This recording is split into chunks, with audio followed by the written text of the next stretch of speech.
Warning, if body image discussions disturb you or you do not wish to see me shirtless, please close this video. I've challenged myself to lose weight while only eating Minecraft food. Welcome to week 4 of the Minecraft diet.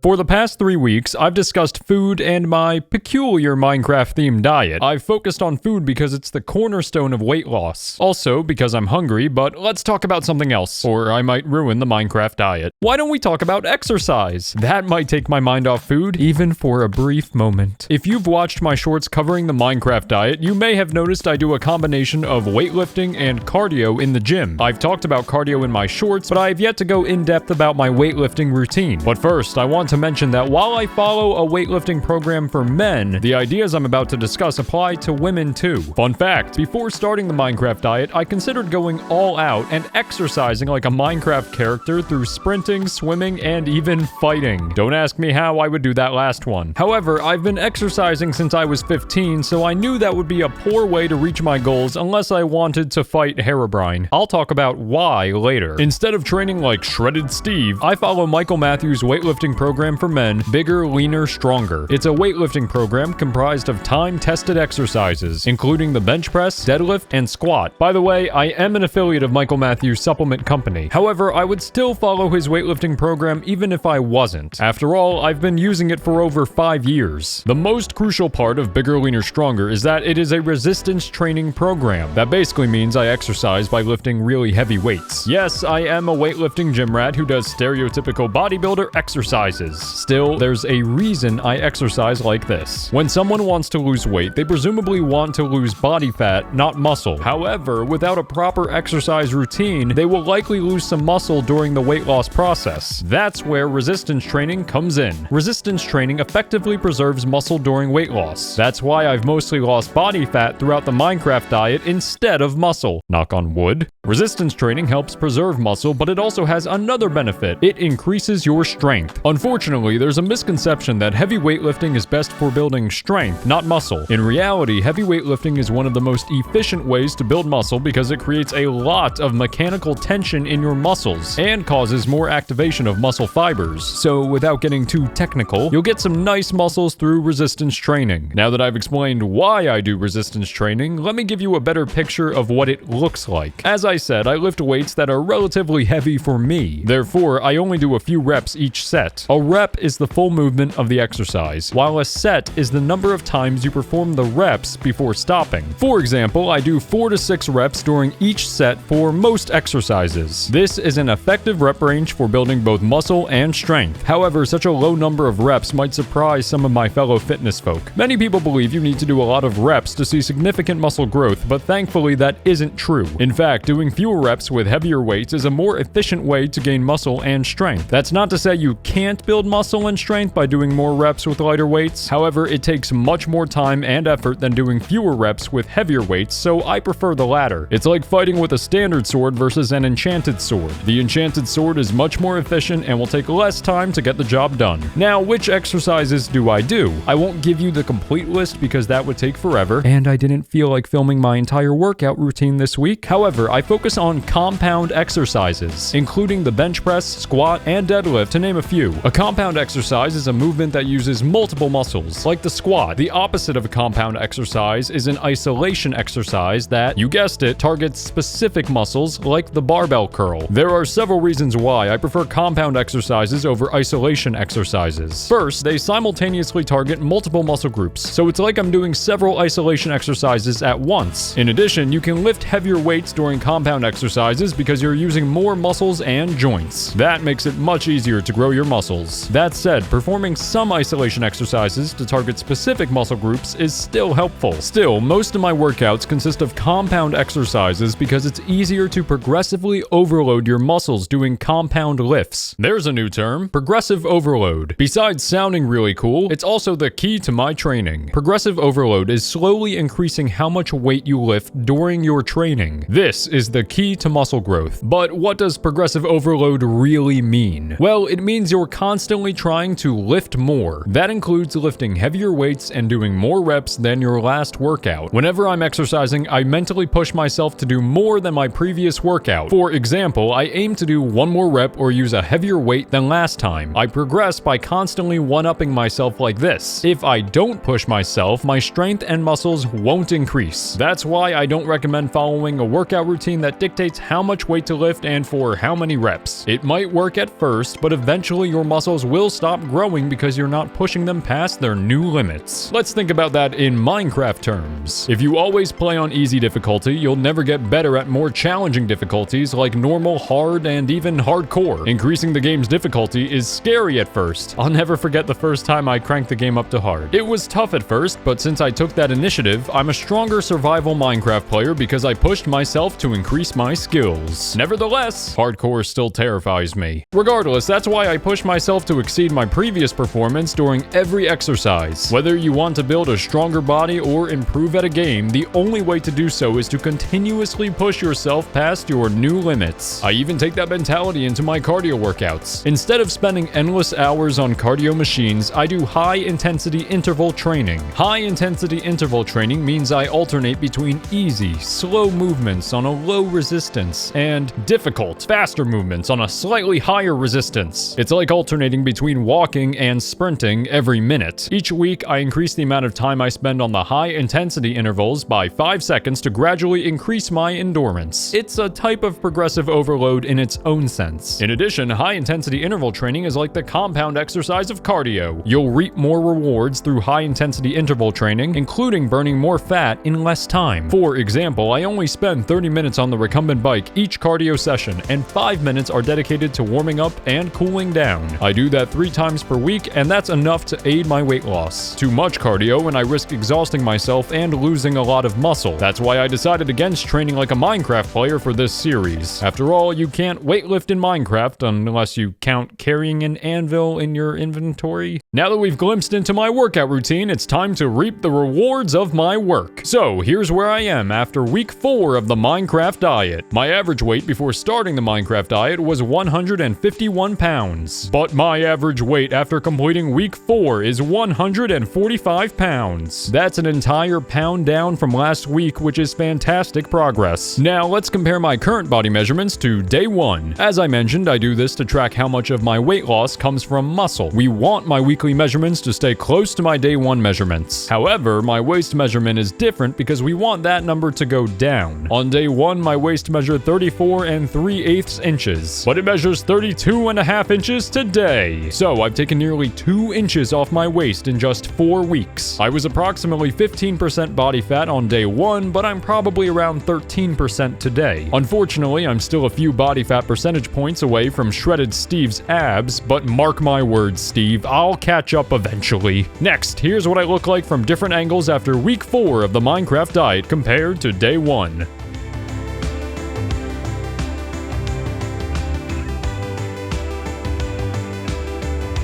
Finally, you know what's coming. The crop top. Once I like how I look wearing this shirt, I'll end the Minecraft diet. So, am I free from this challenge after week 4 of the Minecraft diet? It's always the side view. It's like this part that makes me feel really insecure. Once we get rid of this, we'll end the Minecraft diet. So, we still got a few weeks ahead of us, so see you next week!